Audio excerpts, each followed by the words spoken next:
हम पढ़ रहे थे हाइड्रोजन कैसे बनाई जाती है।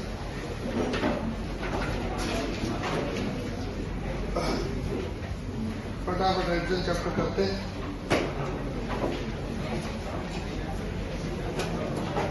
अब आया प्रॉपर्टीज ऑफ डाइहाइड्रोजन। अरे इससे पहले वो पीजो इलेक्ट्रिक वाला कंसेप्ट है, मोमेंट का पावर मिल जाने से फिर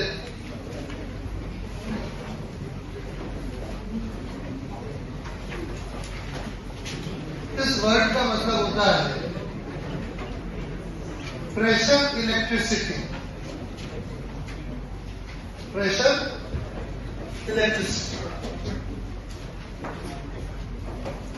प्रेशर इलेक्ट्रिसिटी यहाँ ये प्रेशर लगाने से इलेक्ट्रिसिटी पैदा हो जाती है, पोटेंशियल डिफरेंस पैदा होता है, या पोटेंशियल डिफरेंस से वापस प्रेशर लगाया जाता है। पीजो इलेक्ट्रिक मतलब प्रेशर इलेक्ट्रिसिटी, प्रेशर से इलेक्ट्रिसिटी से प्रेशर। और ऐसा करने के लिए स्पेशल मटेरियल चाहिए जिसे पीजो इलेक्ट्रिक मटेरियल कहते हैं। इसका सबसे अच्छा एग्जांपल है क्वार्ट्ज। क्वार्ट्ज एक तरह का पत्थर ही होता है, मिट्टी पर पत्थर की एक तरह का पत्थर है। अगर आप उसमें पोटेंशियल डिफरेंस लगाते हैं तो उसे प्रेशर में कन्वर्ट कर देता है, और प्रेशर लगाते हैं तो उसे पोटेंशियल डिफरेंस पैदा हो जाता है वापस। पीजो इलेक्ट्रिक का मतलब प्रेशर इलेक्ट्रिसिटी, मतलब प्रेशर से इलेक्ट्रिसिटी, इलेक्ट्रिसिटी से प्रेशर इंटरकन्वर्ट हो जाते हैं। जो जितने भी लोगों ने वो सुई वाली घड़ी पहनी हुई है, एनालॉग घड़ी जिसे बोलते हैं, डिजिटल नहीं, उन सब में सेल लगा हुआ, सब में कई वीडियो में देखो क्वार्ट्ज लिखा होगा। वो क्वार्ट्ज क्या है? That is the technology they are using. Quartz is a piezo electric material. वो देखो वो जो पाठशाला में जो घड़ी वो लगी हुई है, तो वहां बैठे हैं, देखो तो उसमें क्वार्ट्ज लिखा हुआ है क्या? लिखा हुआ? तो that is the technology quartz. It is working on pressure electricity. याद रहेगा? कितने बना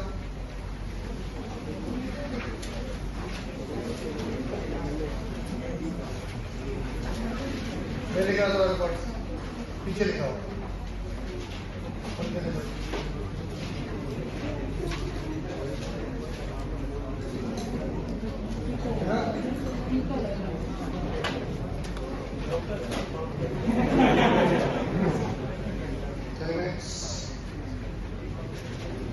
स्टिकर लगा दो, स्टिकर के नीचे होना चाहिए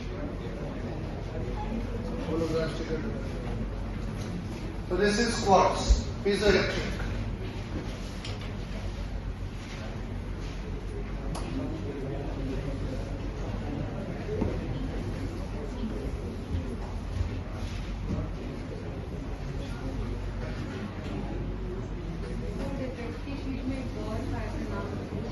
पायरो इलेक्ट्रिक काम का है piezo electric.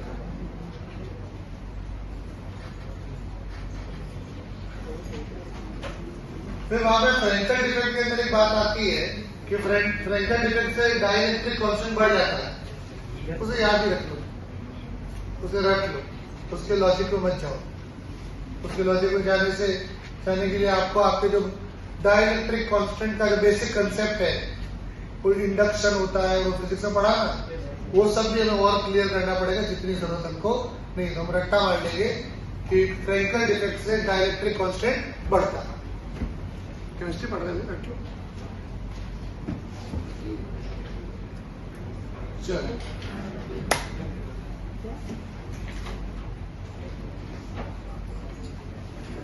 Back to NCERT. Properties of dihydrogen. पहला फिजिकल प्रॉपर्टी में हाइड्रोजन है कलरलेस, ओडरलेस, टेस्टलेस, कंबस्टिबल। आग पकड़ लेती है, कोई कलर वलर होता नहीं थी। इट इज लाइटर, पानी में कम घुलती है। इनसॉल्युबल इन वाटर वाली बात अंडरलाइन कर लो। इनसॉल्युबल इन वाटर, पानी में नहीं घुलती है, ठीक है। फिर है chemical property.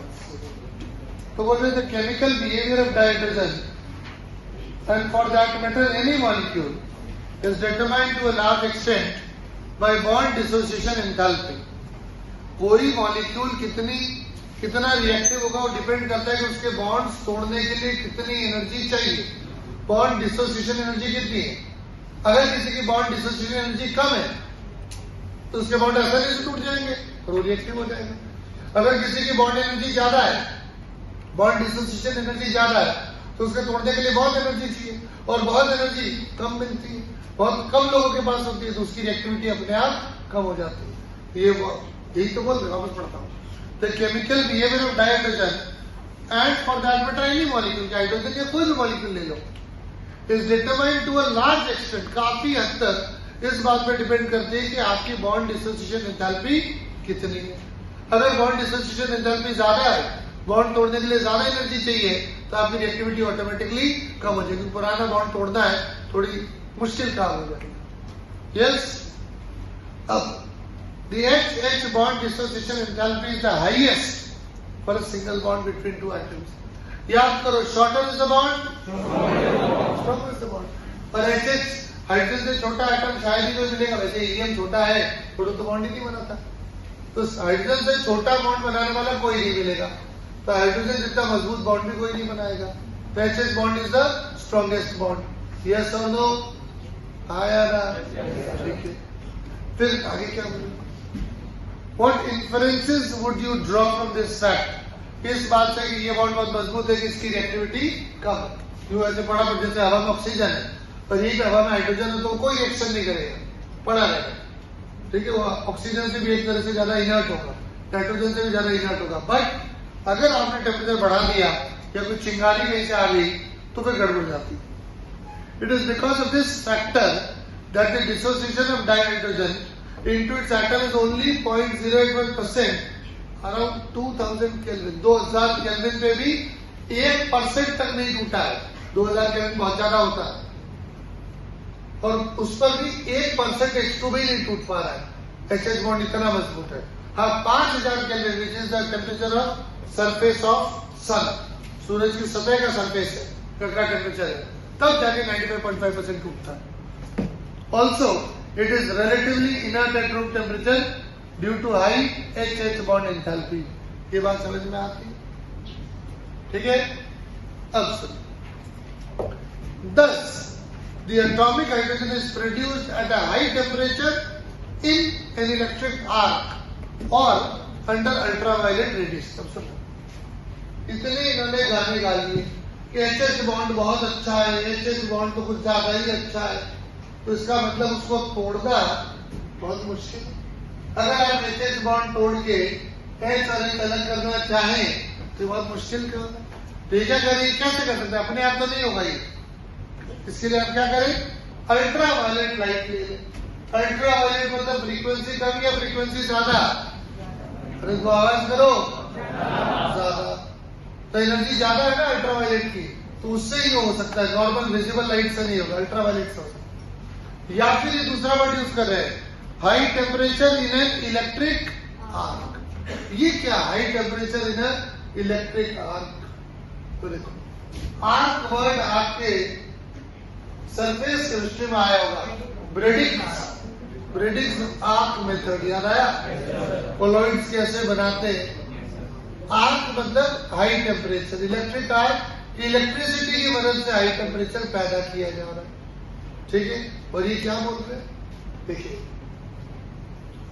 Simple basic physics, यहां पर पॉजिटिव चार्ज है, यहां पे नेगेटिव चार्ज है, तो यहां इलेक्ट्रिक फील्ड हो जाएगा। और याद करें, electric field is V by D, electric field is V by D.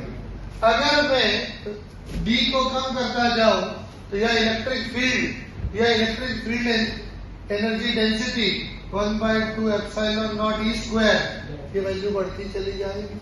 अगर आप D कम करोगे तो एरिया कम हो जाएगा, बट वो एनर्जी डेंसिटी बढ़ जाएगी। हाँ या ना? बहुत ज्यादा एनर्जी ठूसी जा रही है पतली सी जगह में, यस और नो? और ऐसे में अगर हाइड्रोजन गैस वहां से प्रवाहित हो, ऐसे में वहां से अगर हाइड्रोजन गैस निकले तो ये बॉन्ड टूट जाएगा। हाँ या ना? बहुत एनर्जी चाहिए था, है ना? ये बहुत एनर्जी, यस और नो? वही तो कह रहे हैं। Thus, the atomic hydrogen is produced at high temperature in an electric field or under ultraviolet radiation। समझे कि नहीं समझे? राइट। वैसे तो बनता नहीं, तो कैसे बने? या तो अल्ट्रावायलेट लाइट ले लो, या फिर थोड़ा गर्म करो और इलेक्ट्रिक फील्ड का भी उपयोग कर दो। आया फंडा समझ में? लिखोगे नहीं तो याद क्या रहेगा?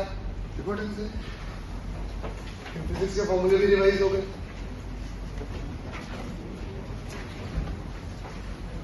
इलेक्ट्रिक प्रेशर का फॉर्मूला तो कैसा भैया? सिग्मा स्क्वायर अपॉन 2 याद है?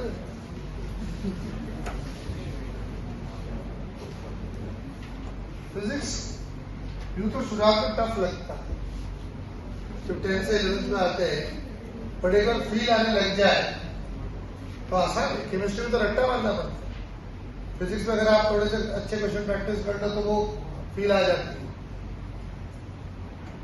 केमिस्ट्री तो कितने कुछ अगला क्वेश्चन नया हो सकता है, एक्सेप्शन है, कितनी प्रैक्टिस करना एक्सेप्शन है।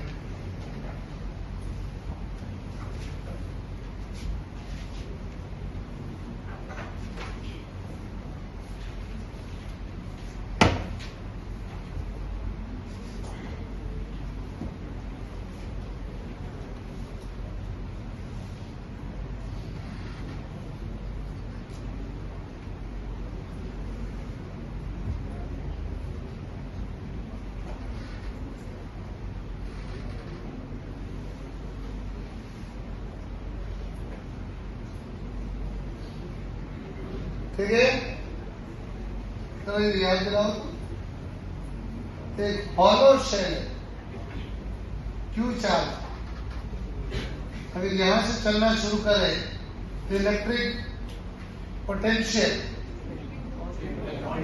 कांस्टेंट में बाहर जाएंगे तो ग्राफ वाले क्वेश्चन आते थे क्यू जाएगी यू, और अगर ये पूरा भरा हुआ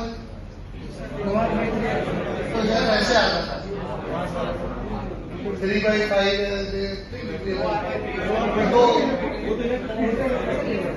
तो ऐसे बढ़ता था, ऐसे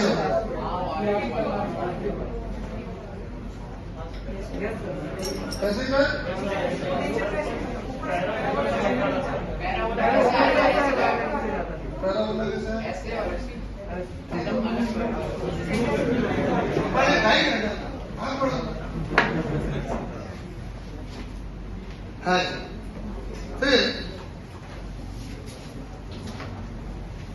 since its orbital is incomplete with 1s1 electronic configuration, it does combine with almost all the elements. It accomplishes reaction by क्या कर सकता है? एक इलेक्ट्रॉन खो सकता है, एक इलेक्ट्रॉन ले सकता है और शेयर भी कर सकता है, तो सब कुछ ही कर सकता है। ठीक है, तो यहाँ पे अपन ने जब क्या पढ़ा इतनी देर में कि भाई हाइड्रोजन का एचएच बॉन्ड इतना अच्छा है कि नॉर्मली तो वो कुछ नहीं करता, लेकिन अगर आप टेम्परेचर बढ़ा दें तो वो टूट सकता है, या फिर इलेक्ट्रिक फील्ड का यूज करें तो टूट सकता है, अल्ट्रावायलेट से भी टूट सकता है। ठीक है, अच्छा फिर अगर आपने उसे तोड़ दिया, एच बना दिया, वो क्या करेगा? वो इलेक्ट्रॉन ले भी सकता है, दे भी सकता है, तो शेयर भी कर सकता है, वो सारे तरह के बॉन्ड्स बना सकता है। अब आते हैं रिएक्शंस की बात करते हैं। पहला रिएक्शंस विद हैलोजेंस, तो क्या लिखा है? While the reaction with fluorine occurs even in the dark, with iodine it requires a catalyst. Right? सब में रिएक्शन होगी, HFHCl, HBr, HI मिलेगा, फ्लोरीन अभी थोड़ी देर पहले पढ़ा है, H2 plus F2 मरना है तो ये रिएक्शन करवाओ, तो अंधेरे में करोगे तो भी अंधेरा हो जाएगा, बहुत खतरनाक। राइट? और H2 और I2 इतना धीरे है कि उसे उल्टा कैटलाइज करना पड़ता है, तब उल्टी हो जाएगा। ठीक है, चलो समझ में आ गया।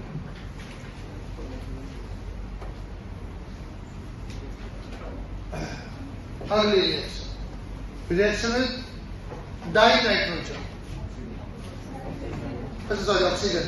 हाँ, तो पानी बनना है, तो कंबस्शन है, तो एक्सोथर्मिक। यस, यही तो रिएक्शन फ्यूल सेल में हो रही है, यही तो रिएक्शन रॉकेट्स में हो रही है, दिवाली वाले भी, वो स्पेस एक्स वाले, स्पेस वाले। फिर है रिएक्शन डाइनाइट्रोजन अमोनिया बन रही है, बट यहाँ पे इंजीनियर ने गलती कर दी है, डेल्टा एच क्या गया -92.6 किलो जूल पर मोल, वो मोल काट दो, पर मोल वैल्यू इसकी आधी होती है, इन्होंने 2 मोल के लिए वैल्यू दी है, जो वैल्यू दी 2 मोल के लिए, पर मोल तो 46 ही होता है। फिर है रिएक्शन में मेटल्स, बहुत सिंपल, मेटल से रिएक्शन करेंगे अल्कली मेटल्स, अल्कली मेटल के साथ क्या होगा, NaH, KH, ये ऐसे आयनिक हाइड्राइड बन जाएंगे।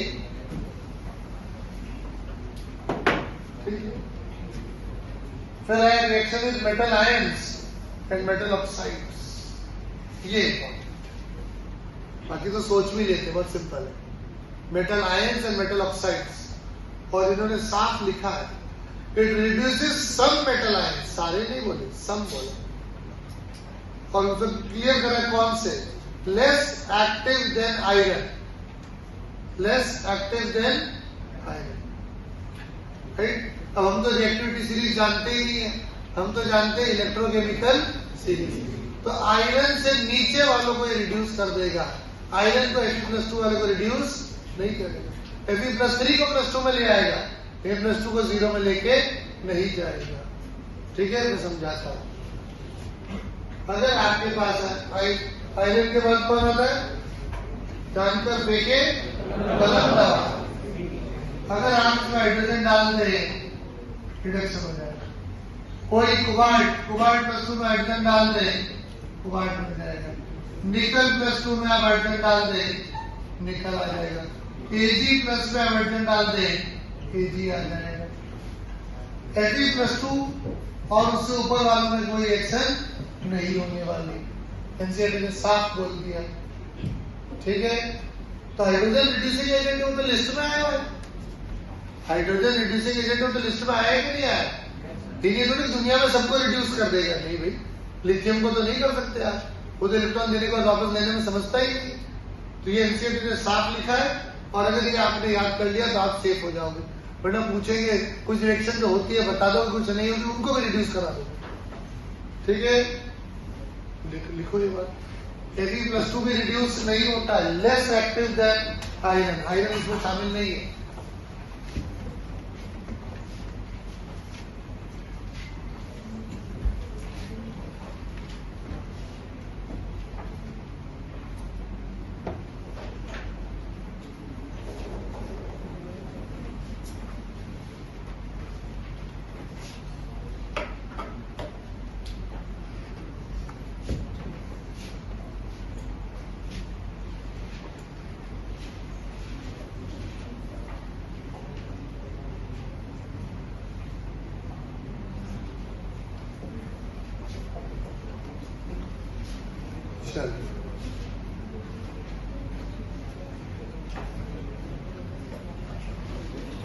फिर आया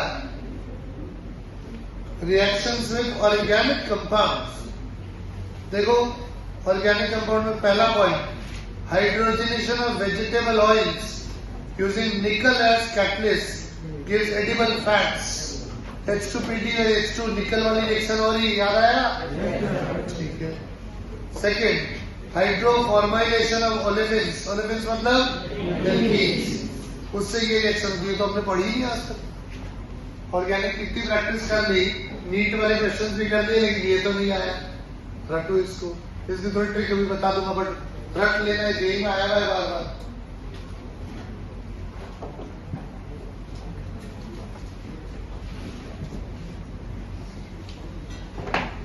मैंने कभी आपको ये ट्रिक बताई हो, कार्बन मोनोऑक्साइड में जो भी आएगा वो कार्बन को ही मिलेगा, ऑक्सीजन बोलता है मेरे को तो मेरा लोन पेयर वापस दे दो।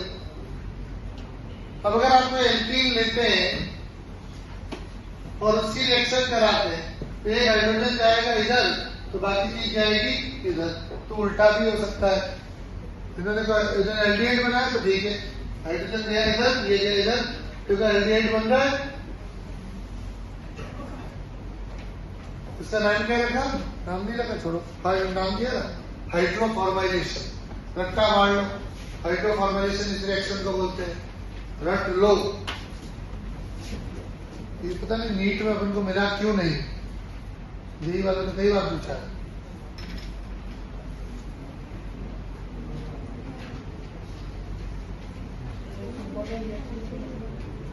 हाँ, इंपॉर्टेंट रिएक्शन में दे दो इसको, चाहिए आप जो थोड़ी बहुत इंपॉर्टेंट रिएक्शन की लिस्ट बना रहे हो उसमें लिख लो, क्योंकि याद नहीं रहा तब सोच नहीं पाओगे। तो पुराने जेईई क्वेश्चन देखोगे तो आपको 2 बार से ज्यादा मिलेगा ये, तो लॉजिक वॉजिक है नहीं इससे।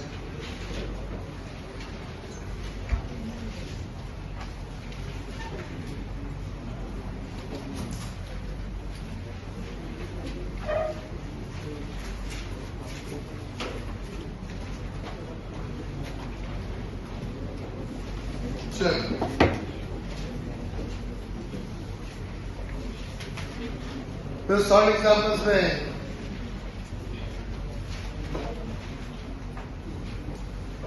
9.1 में थर्ड, कॉपर ऑक्साइड के साथ हाइड्रोजन की रिएक्शन। और अभी आपने पढ़ा कॉपर का आयरन से नीचे आता है और रिड्यूस होकर 0 में चला जाएगा। देखो वही बता रहे हैं, कॉपर तो नीचे आता है ना आयरन से, तो उससे तो रिड्यूस कर देगा ये। कॉपर वाला याद रखना।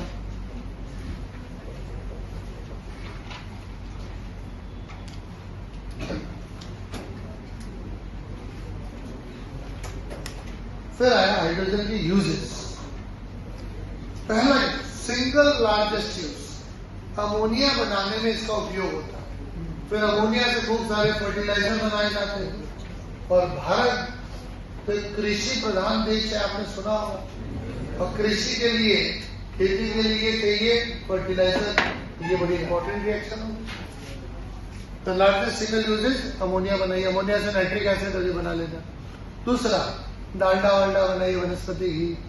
तीसरा, CO+2H2 gives you this reaction, रट लीजिए।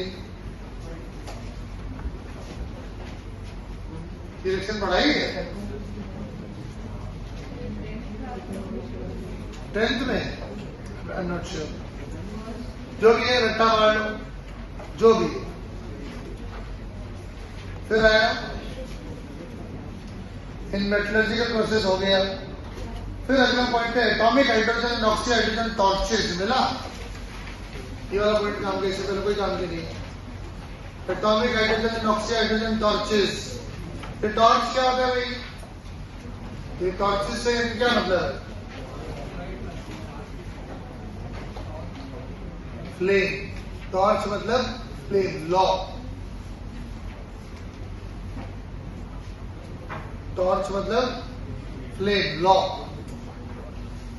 पहले बिजली तो नहीं थी, इलेक्ट्रिसिटी तो नहीं थी, तो टॉर्च आजकल जैसे गांव बदल में टॉर्च कहाँ है, तो टॉर्च को आजकल वो जो बिजली से चलने वाली वो जो लाइट का सोर्स है उसे टॉर्च बोलते हैं। लेकिन पहले तो बिजली ही नहीं थी ना, तो लोग फिर टॉर्च, एक्चुअली टॉर्च किसको बोलते हैं? आग जलाते तो आग से रोशनी हो जाती। ठीक है, कोई दंगे बंगे हो रहे, किसी बस को आग लगा दिया तो अखबार में क्या लिखा आता है कि साहब उस एरिया में दंगे हो रहे हैं, राइट्स हो रहे हैं, तो 5 buses, 5 गवर्नमेंट व्हीकल्स वर टॉर्च्ड। यस, आग लगाना, लॉ को टॉर्च बोलते हैं। बट अब वो वर्ड हमारे टॉर्च, वो लाइट वाला वो दिमाग में बैठ गया। ठीक है, बटा होता है आग लगाना।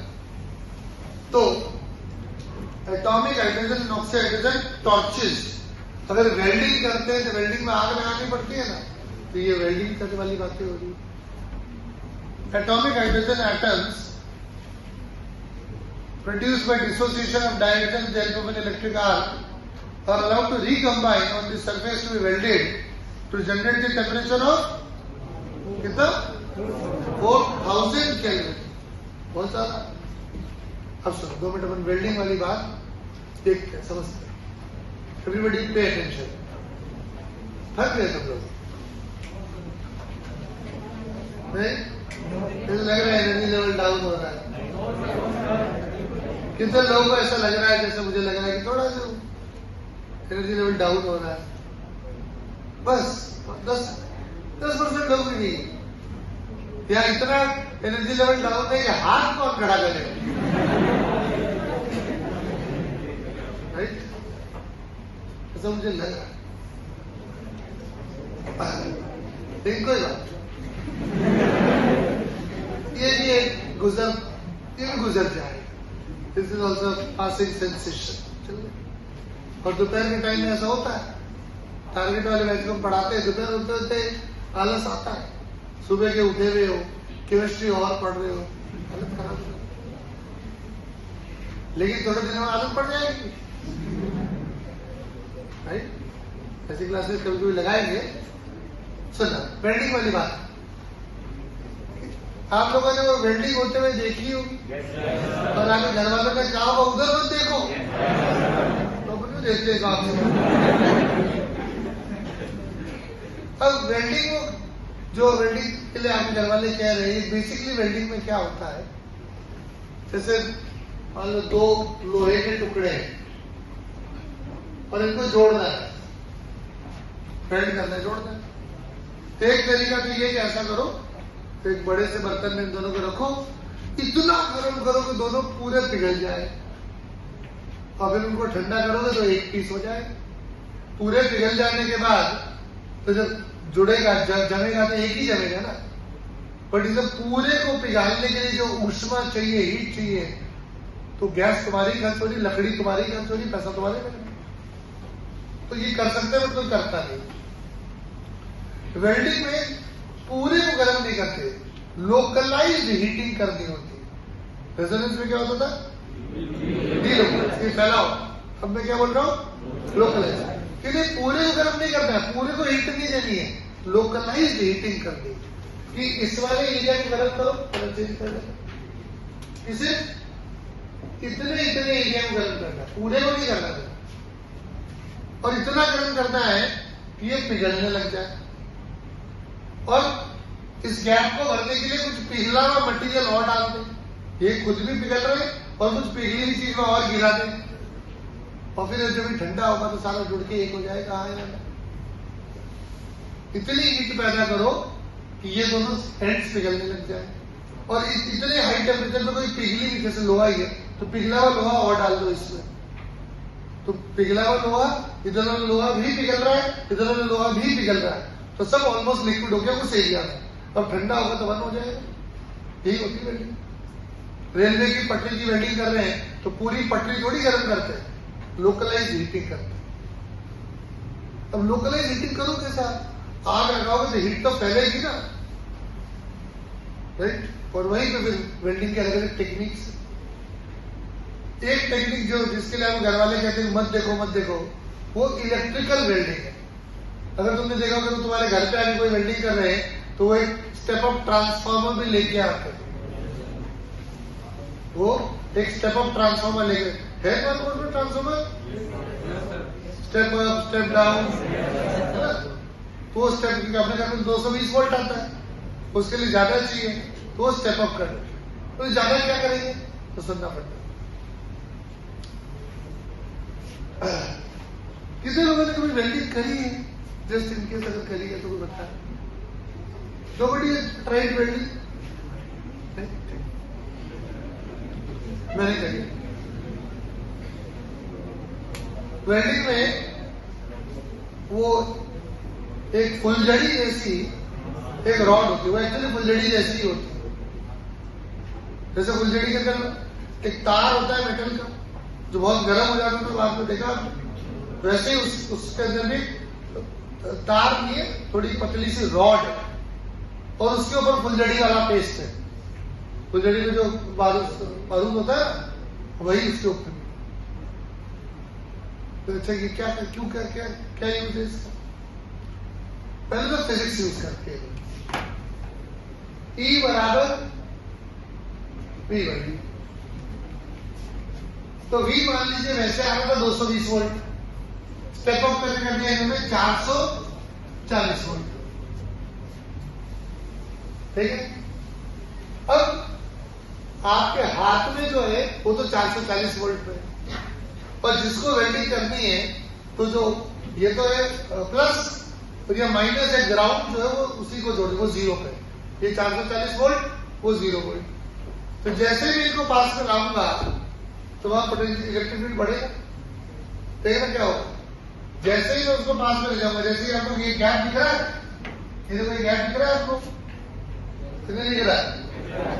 अगर मुझे इसकी वेल्डिंग करनी हो तो मैं 440 वोल्ट का तो वो एक इलेक्ट्रोड और दूसरा ये 0 पे, अभी दूर है तो यह पोटेंशियल डिफरेंस 440 का है, बट दूरियां ज्यादा है तो इलेक्ट्रिक फील्ड कम तो पास में लाया, बहुत पास में लाया, तो डी जब बहुत कम हो जाएगा तो इलेक्ट्रिक फील्ड बहुत ज्यादा हो जाएगा। इलेक्ट्रिक फील्ड जब बहुत ज्यादा हो जाएगा तो इलेक्ट्रिक डिस्चार्ज, बिजली गिर रही है वहां, जैसे बादलों में गिरती है ना, जब इलेक्ट्रिक फील्ड बहुत ज्यादा होगा तो जब बिजली गिरेगी। अब देखो मैं इसको टच नहीं करा रहा हूं लेकिन पास में ले गया तो वहां पे इतनी सी जो हवा है वहां पे इलेक्ट्रिक फील्ड बहुत ज्यादा, यस। और अब वहां पे जो हवा है वो आयोनाइज होगी। हवा is the bad conductor of current, लेकिन फिर भी उस हवा में से करंट पास होगा। जब हवा इज द बैड कंडक्टर फिर भी उसमें से करंट पास होगा तो रेजिस्टेंस बहुत ज्यादा ऑफर हो रहा है, तो हीट पैदा होगी और उस हीट से वो जो रॉड है वो पिघल जाएगी। उस हीट से वो जो रॉड है वो पिघलेगी और वो इस गैप को लिक्विड मेटल से भर देगी। उस हीट से रॉड भी पिघलेगी, उस हीट से ये वाला मेटल भी पिघलेगा और ये वाला, दोनों सब पिघलेंगे और वो टपक टपक वहां पे लोहा गिरेगा, समझे। और बताया जैसे फुलझड़ी जलती है तो कैसे चिंगारियां निकलती है, तो वहां पर भी तो वही हो रहा है। इतनी हीट में जैसे फुलझड़ी जलानी है, फुलझड़ी आप लेके दिए के सामने, मोमबत्ती के सामने खड़े रहो, 1 मिनट बाद उसका कोई मुहूर्त निकलता है, फिर वो जल्दी स्टार्ट होती है। तो एग्जैक्टली द सेम, इतना उसके लिए बहुत हाई टेम्परेचर चाहिए, ठीक है। तो यहाँ पर भी जो हाई टेम्परेचर आया कैसे, उसको पास में ले गए, E बराबर V/D, D कम तो E ज्यादा, E ज्यादा तो इलेक्ट्रिक डिस्चार्ज होगा।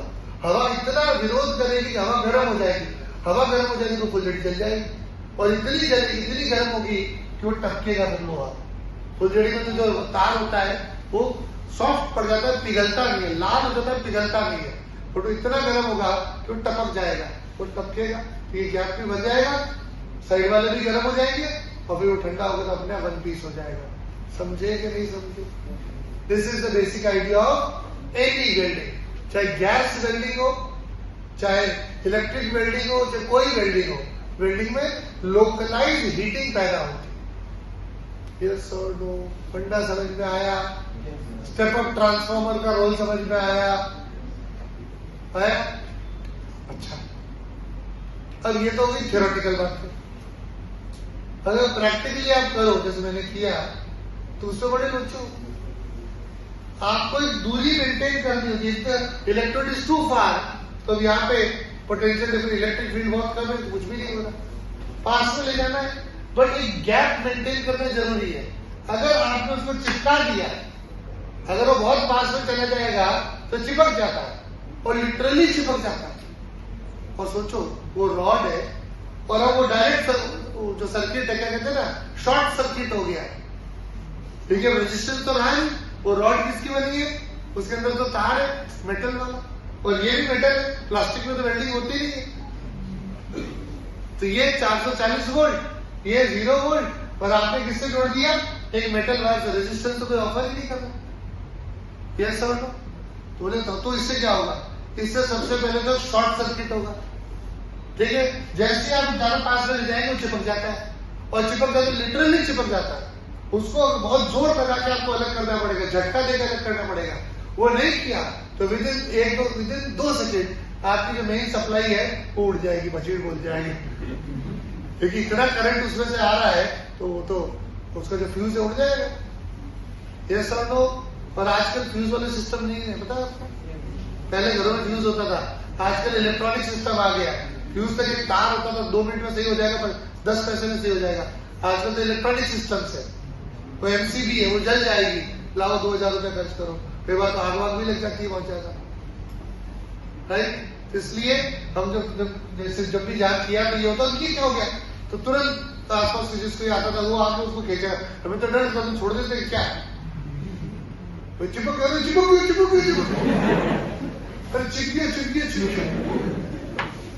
प्रैक्टिकली कुछ और होता है। फिर उसकी पढ़ाई करी हुई, वो चिपक क्यों रहा है, तो वहां पे मैग्नेटिक इफेक्ट्स और बहुत सारे और भी कुछ चीजें लगती है, तो इंजीनियरिंग में पढ़ते थे, ठीक है। वेल्डिंग का आइडिया लगा, तब वापस केमिस्ट्री में आओ। ये क्या बोल रहे हैं? Atomic hydrogen and oxy hydrogen torches find use for cutting and welding purposes. Cutting and welding, और फिर ये कैसे कर रहे हैं? और इन्होंने देखो मॉलिक्यूलर हाइड्रोजन नहीं बोला, क्या बोला? Atomic hydrogen. तो अभी तो थोड़ी देर पहले बोल रहे थे कि एचएच बॉन्ड तो बड़ा अच्छा होता है, अभी तो बोल रहे थे वो टूटता ही नहीं है, तो अब कहां से गया होगा एटॉमिक? वही वाला फंडा पहले वाला। देखो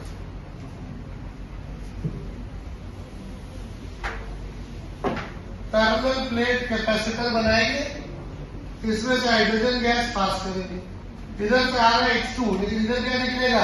H। फिर इस H को पास करेंगे उन सरफेसेस के बीच में जिनकी वेल्डिंग कर दी है।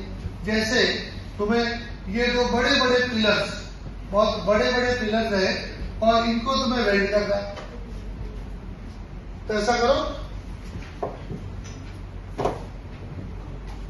पैरेलल प्लेट कैपेसिटर ऐसे लगाओ, और यहां से H आएगा। अब H तो गैस है, वो H यहां से जाएगा, और H तुमने तो पढ़ रखा है सरफेस केमिस्ट्री, तुमने तो H2PD वाली बातें पढ़ रखी है।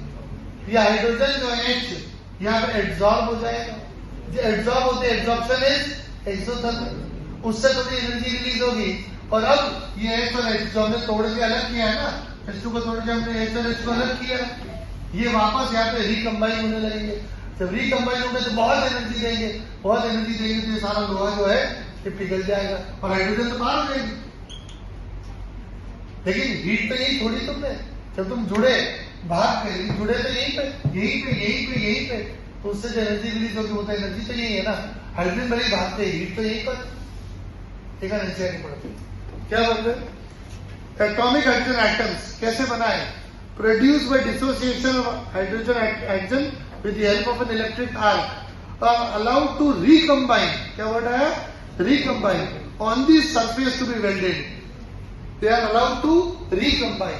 पहले यहाँ पे तोड़ा, ये हमारी इलेक्ट्रिक आर्क है, यहाँ तोड़ के HH बना दिया, वो यहाँ पे जाएंगे, बिल्कुल इनको पास में लिया है और जितनी सी जगह छोड़ दी कि मतलब धागा निकल सके। हाइड्रोजन तो वहां भी मिलेगा, हाइड्रोजन तो गैस है, जैसे अंदर जाएगा उसका थोड़ा एब्जॉर्प्शन होगा, एब्जॉर्प्शन होते एनर्जी रिलीज होगी, एनर्जी रिलीज होते वहां पे अब इनको एक्साइटेशन एनर्जी बोल दो, कुछ भी बोल दो, ये बनना शुरू हो जाएगा। तो तुम क्या लिखेंगे? Recombine on the surface. आया ना? और जब रिकम्बाइन होकर HH बॉन्ड बनेगा तो नीचे निकलेगी, उससे ये सरफेस बहुत ज्यादा गर्म हो जाएगी, हाइड्रोजन तो फ्लश आउट हो जाएगी वहां से, हाइड्रोजन तो भाग जाएगी, बट हीट तो यही छोड़ी उन्होंने, काम तो वही हुआ था। आया ना? समझ में आता है क्या बोल रहे हैं? इस तरह से जो आग पैदा होगी, जो हीट पैदा होगी, उससे वेल्डिंग हो जाएगी। ठीक है? कटिंग, तो कटिंग में क्या होता है? जिसको जी बहुत हार्ड है उसको थोड़ा गर्म कर दो, सॉफ्ट हो जाती है, सॉफ्ट हो जाने के बाद काटना आसान है। जैसे एकदम ठंडा बटर का टुकड़ा है, मक्खन का टुकड़ा एकदम ठंडा, उसे काटना मुश्किल है, बट अगर आप उसे गर्म चाकू से काटो तो गर्म चाकू से आसानी से कट जाता है, या थोड़ा गर्म होने दो फिर काटो तो मक्खन आराम से कट जाता है। तो सेम चीज यही है कि कटिंग करनी बट बहुत हार्ड है, फिर थोड़ा गर्म कर दो, तो गर्म करने में HH का रिकॉम्बिनेशन हीट प्रोड्यूस करता है, उससे गर्मी पैदा हो जाती है और उससे कटिंग में हेल्प मिल जाती है। समझे कि नहीं समझे? नहीं समझे? थोड़ा सा देख लो जो भी करना है।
चलिए अगला स्पेस वेस का मतलब नहीं छोड़ेंगे।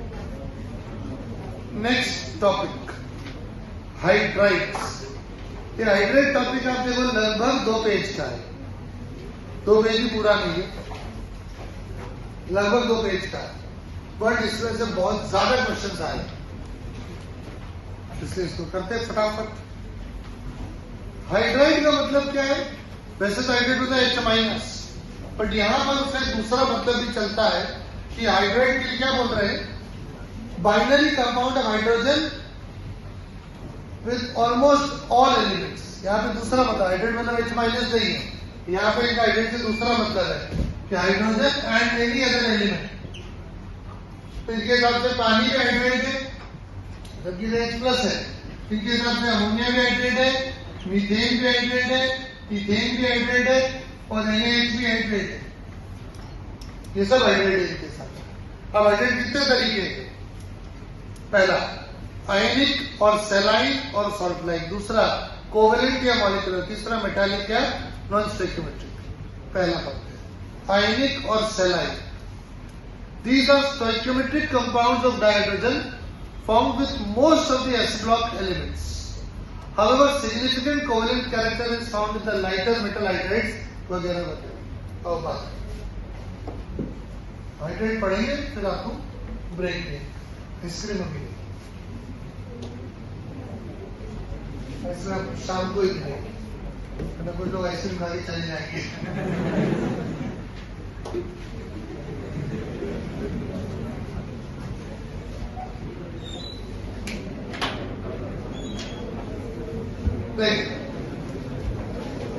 अगर आपके पास कोई भी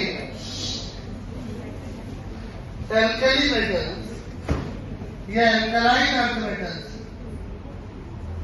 एल्कली एल्कलाइन अर्थ, अगर हाइड्रोजन से रिएक्शन करोगे तो आपको आयनिक हाइड्राइड मिलता है। ठीक है, फिर बोल रहे आयनिक है, लेकिन इनमें कुछ कुछ में सिग्निफिकेंट कोवेलेंट कैरेक्टर है। तो सिंपल पहचान सो, एक आप में से NiH, एक आप में से NaH, दोनों आयनिक है, metal non metal, metal non metal. फिर क्या दोनों बराबर आयनिक है? नहीं, क्योंकि ये छोटा है तो इसका पोजीशन पार्ट ज्यादा है, तो आयनिक कैरेक्टर, तो इसमें थोड़ा सा कोवेलेंट कैरेक्टर आ चुका है, सिग्निफिकेंट कोवेलेंट कैरेक्टर बोल रहे हैं। However, significant covalent character is found in the lighter metal hydrides such as this and this and this. सही बात है। नीचे वालों में तो आयनिक कैरेक्टर ज्यादा होगा, कोवेलेंट तो ऊपर वालों में होगा, ऊपर वालों को हल्का बोल दिया, ये तो लाइट होते हैं। ठीक है, चलेगा। मालिक फजान सूट, तो फजान सूट पढ़ा हुआ है तो बात समझ में आती। लिखो फजान सूट, सोचो कि याद रह जाएगा। Fazan suit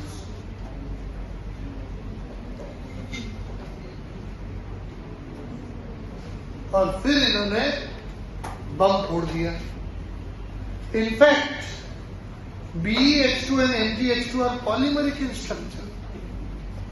in fact BeH2 and NgH2 याद करो, कभी केमिकल बॉन्डिंग में बनाना बॉन्ड पड़े होंगे, कह दो नहीं पड़े, कह दो पड़े। ये हाइड्रोजन बॉन्ड आए थे कि नहीं आए थे? ये पॉलीमरिक हुआ कि नहीं हुआ? बनाओ वापस स्ट्रक्चर अभी के अभी।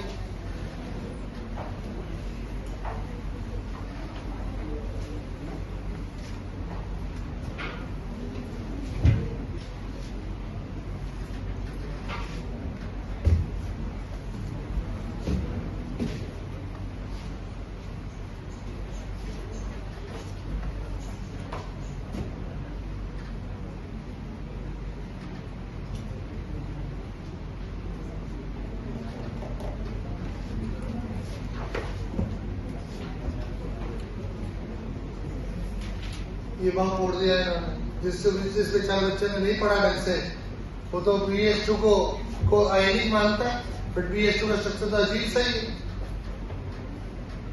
ठीक है, तो बोले BeH2 में एक बेरिलियम कितने हाइड्रोजन से जुड़ा है? BeH2 में 4, क्यों? पूरा पॉलीमर बनेगा ना, ये इधर से क्या आएगा, पढ़ाया नहीं क्या आपको, पढ़ाया। ऐसे इतना इंपॉर्टेंट टॉपिक दोबारा आएगा तो फिर भी याद होना चाहिए। एक बेरिलियम कितने एटम से जुड़ा है, 4 से जुड़ा है,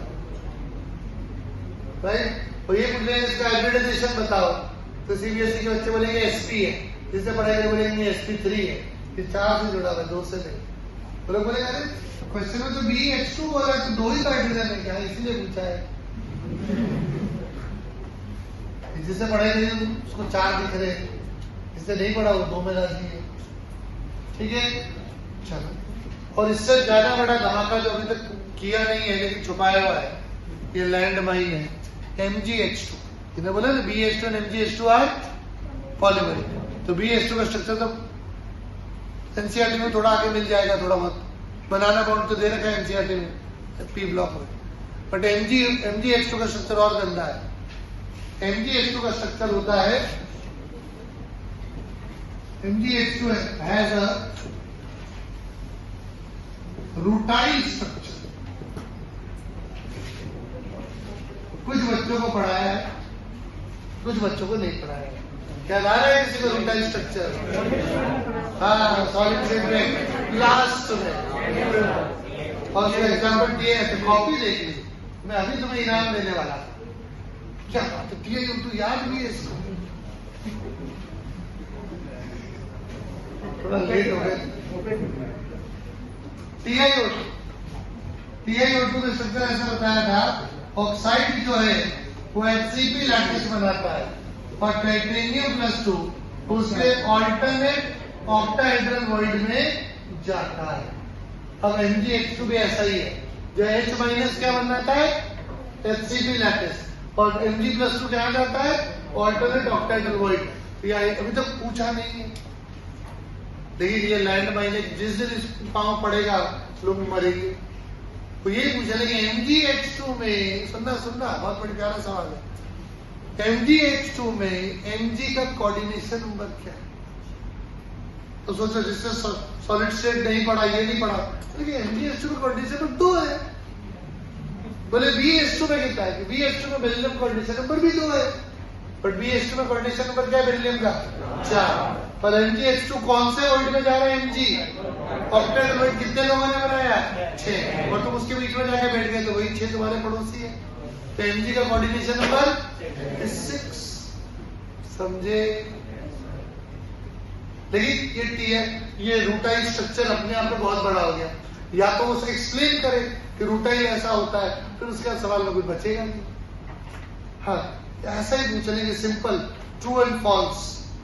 NaH has an ionic structure बोला, या BH2 has a polymeric structure, MgH2 has a polymeric structure, NaH has a polymeric structure। ये NaH तो पॉलीमर नहीं है, yes or no? तो ये इतना ही पूछ लेंगे तो भी लोग मारे जाएंगे। जिन्होंने थोड़ी बहुत पढ़ाई अच्छी करी है, अच्छी पढ़ाई करने वाले भी BH2 को ही बता पाएंगे, MgH2 तो इन्होंने बहुत खतरनाक दे दिया। ठीक है, तो अपन अच्छे से नोट करें, BH2 है ऐसा, MgH2 है रूटाइल। रूटाइल कैसा होता है, एग्जांपल TiO2 से ले लीजिए।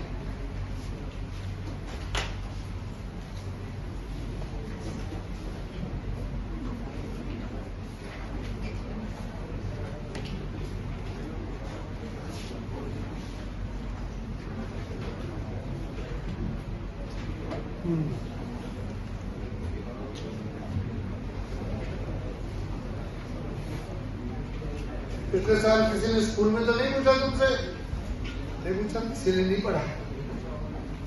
लेकिन जो काम की बात है वो पूछेगा ही, और टाइम वेस्ट हो जाएगा दुनिया भर का।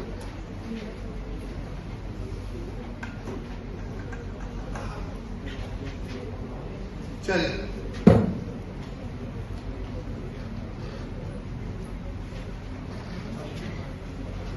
तो क्या बोला इन्होंने, in fact BH2 and MgH2 are polymeric.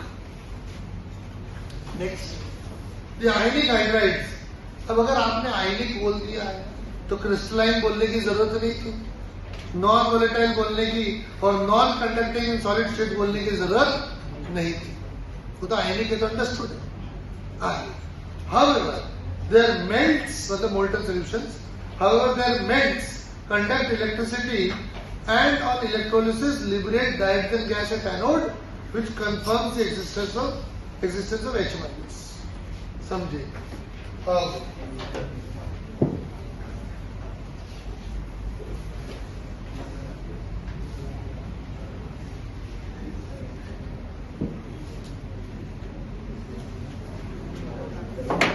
इस रिएक्शन का जवाब दीजिए। कोई नाम नहीं। आपके पास है एक्वस सोडियम फॉर्मेट और आपने इसका इलेक्ट्रोलिसिस कर दिया, तो एनोड में क्या क्या बनेगा और कैथोड में क्या क्या बनेगा? एनोड में H2 एंड CO और कैथोड में H2। ये ऐसी रिएक्शन है जिसमें दोनों तरफ H2 निकलता है। यस और नो? वरना कैथोड में तो H2 ज्यादातर कई बार निकाल देते हैं, बट एनोड में भी H2 निकलता है। पढ़ा है? बहुत रेयर रिएक्शन है जहां पे हाइड्रोजन एनोड में बनता है। एक तो ये, और एक तुम्हारे सामने और है। यहाँ पे जो क्या बोल रहे हैं, liberate diversion gas at anode बोला है, कैथोड नहीं बोला है। हाइड्रोजन गैस कहां निकाली इन्होंने? एनोड में निकाली, which confirms the existence of H minus. समझाता हूं मैं इस बात की क्या महिमा क्या है इस बात। देखो, एनोड पे कौन करता है? इसकी मैंने थोड़ी भूमिका बात। H प्लस एग्जिस्ट नहीं करता, ये अपन ने थोड़ी देर पहले पढ़ा। तो पहले लोग मानते थे कि H प्लस एग्जिस्ट करता है, फिर पता चला बहुत रिसर्च करने वालों पड़ा नहीं सर ये नहीं करता। फिर लोग ये मानते थे कि अच्छा H प्लस एग्जिस्ट नहीं करता, तो लोग ये मानते थे फिर H माइनस भी नहीं करता, क्योंकि जहां H प्लस बहुत छोटा है तो H माइनस बहुत बुरा है कि भाई ना तो तुम्हारी इलेक्ट्रॉनिक ज्यादा, ना तुम्हारी साइज ज्यादा, ना तुम्हारे पास रेजोनेंस इफेक्ट है, ना कोई आई इफेक्ट है, तो तुम ये माइनस कैसे संभालोगे? तो H माइनस को लोग मानते नहीं थे कि H माइनस नाम की कोई चीज एग्जिस्ट करती है। राइट? अब लोग एक्सपेरिमेंट कर रहे हैं। लोगों ने लिया NaH, मोल्टन NaH लिया। इसमें क्या अब ये मान रहे थे कि Na प्लस और H, और कुछ लोग मान रहे थे तो बोले नहीं H माइनस नहीं होता। तो पूछे तो फिर यहाँ पे क्या है पता नहीं, लेकिन H माइनस तो नहीं होता। H माइनस में सवालिया निशान था। तो लोगों ने इसका इलेक्ट्रोलिसिस किया और देखा एनोड पे H2 निकला, कैथोड पे नहीं निकला, एनोड पे H2 निकला। अगर एनोड पे H2 निकला है तो एनोड पे कौन जाता है? H माइनस अगर जाए और एनोड में क्या होता है? Oxidation, which is loss of electron. अगर H माइनस जाए इलेक्ट्रॉन दे दे और H अगर जुड़ जाए तो H2 बन जाएगा। और H2 लोगों ने देखा क्या एनोड पे H2 बना, अगर एनोड पे H2 बना मतलब H माइनस वहां आया होगा, इसका मतलब H माइनस वहां रहा भी होगा। So this confirms the existence of H minus. क्योंकि लोग पहले H माइनस को मानते ही नहीं, नहीं H माइनस होता ही है। बट दिस रिएक्शन एनोड पे H2 मिला, ऑक्सीडेशन के बाद H2 मिला, हाइड्रोजन खो देने के बाद H बना। तो पहले क्या था? इलेक्ट्रॉन खो देने के बाद ऑक्सीडेशन के बाद H बना, तो पहले क्या था? H minus. I have lost electron and now I have become H. The earlier initial I was H minus. Yes or no?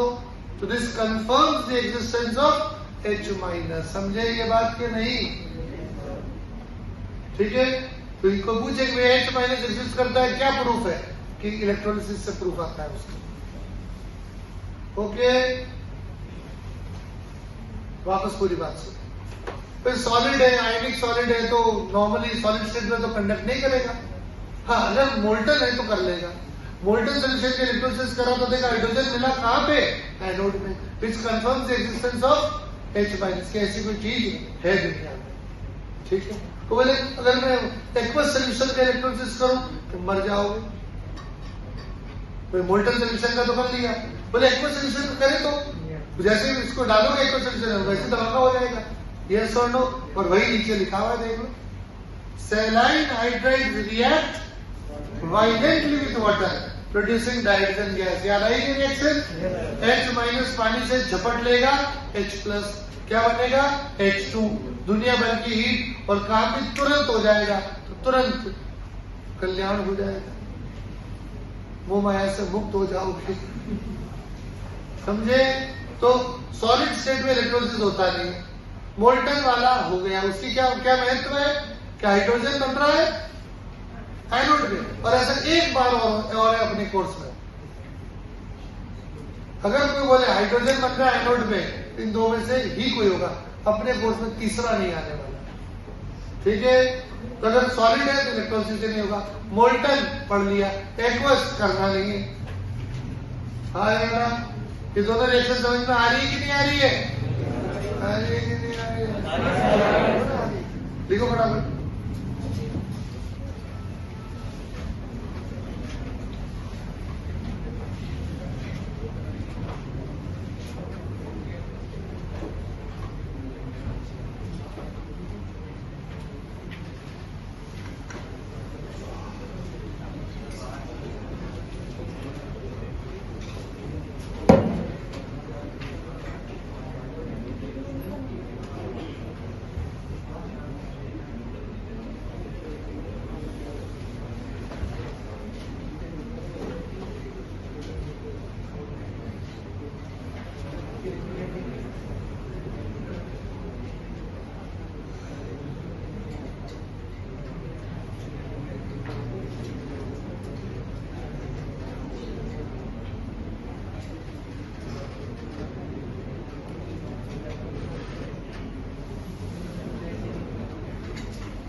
हाँ जी,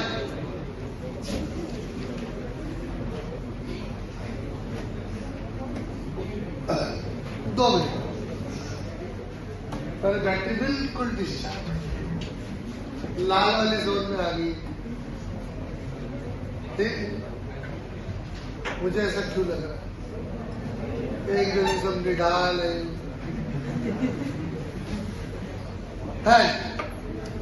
अगली, lithium hydride is rather unreactive, क्योंकि इसमें आयनिक कैरेक्टर काफी कम है।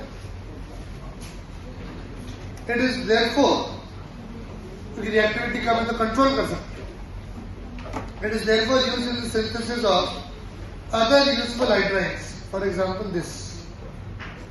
ये दो रिएक्शंस लिखेंगे, इनको समझ लेते हैं।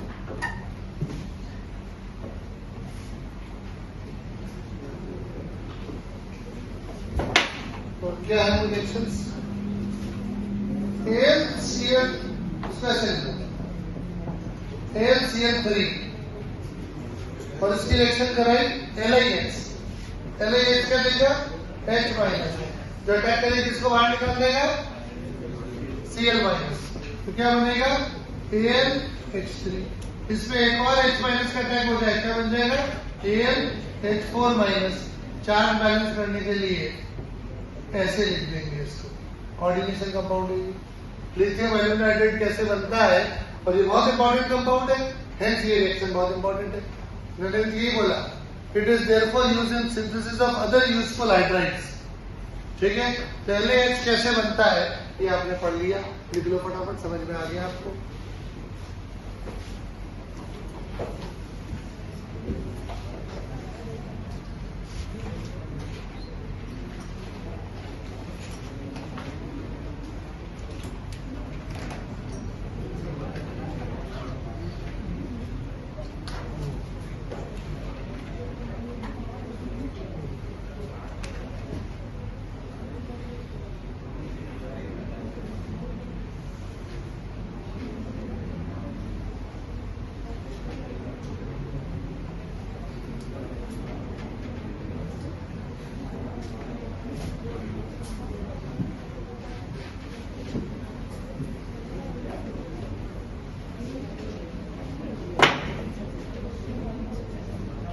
नेक्स्ट रिएक्शन और भी आसान, आपके से B2H6, B2H6 क्या है, BH3 और आया H माइनस, तुमको तो ऑक्टेट वैसे ही पूरा करना है, मजे जा रहे तुमको, ये लो BH4 माइनस और चार्ज बैलेंस करने के लिए ये आ गया पहले BH4, ठीक है, पहले BH4 हमने को ज्यादा काम नहीं आ रहा।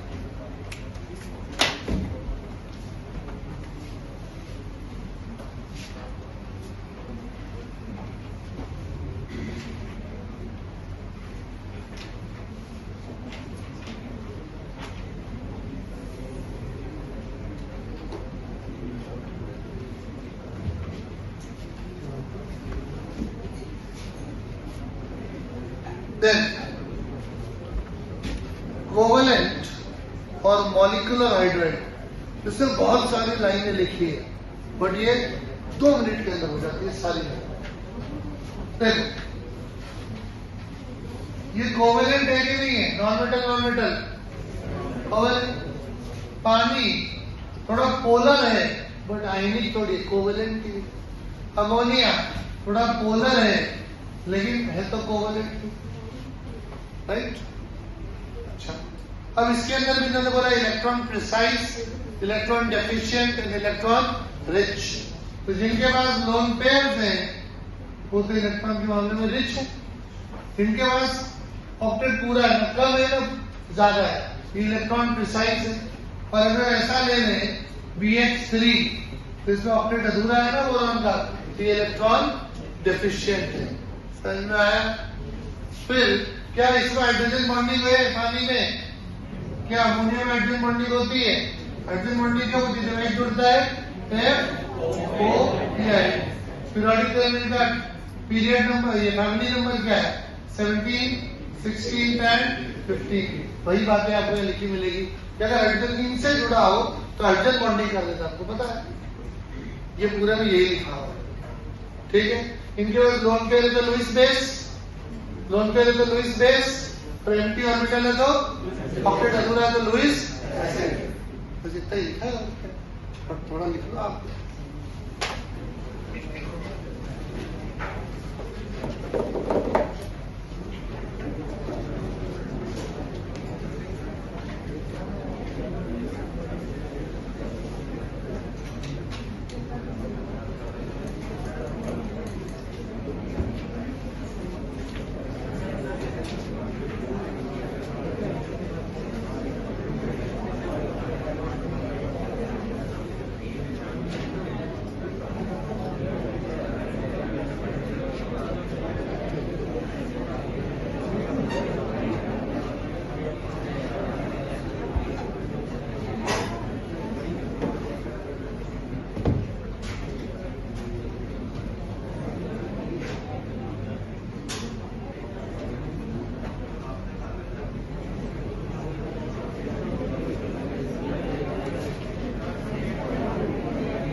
चल, अब आप लोग अपना लंच कर लीजिए। कितने लोगों ने कर लिया लंच?